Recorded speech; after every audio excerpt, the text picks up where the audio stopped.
আসসালামু আলাইকুম, সবাই কেমন আছেন? তো আমরাও সবাই ভালো আছি। তো যেই গরম পড়ছে এই গরমে আর কি যত হালকা খাবার খাবেন ততই আর কি ভালো লাগবে। তো আজকে রান্না করব হলো তেলাপিয়া মাছ দিয়ে আলুর ঝোল রান্না করব।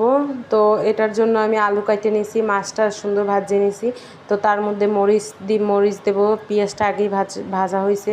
তো সামান্য পরিমাণ হলুদ, মরিচ, ধনিয়ার গুঁড়া, জিরের গুঁড়া, লবণ, তো সব কিছু দিয়ে সুন্দর করে কষাতে হবে। যতক্ষণ পর্যন্ত তেল না উঠবে মশলা দিয়ে ততক্ষণ কষাতে হবে। তো কষানো শেষ হলে আমি এর ভিতরে পানি দিয়ে দেব। পানি দেওয়ার পর আলুটা সুন্দর করে কষাতে হবে। আলু সব কিছু সেদ্ধ হয়ে গেলে তার মধ্যে আমি মাছটা দিয়ে দেব। তো মাছটা দেওয়ার পর দেখবেন তরকারির লুকটা আসলে খুব সুন্দর আসবে। তো আমার প্রায় রান্না শেষ। তো আপনাদের কার কার আমার ভিডিও ভালো লাগে, যদি ভালো লাগে তাহলে আমার চ্যানেলটাকে সাবস্ক্রাইব করবেন আর পাশে থাকবেন। আল্লাহ হাফেজ।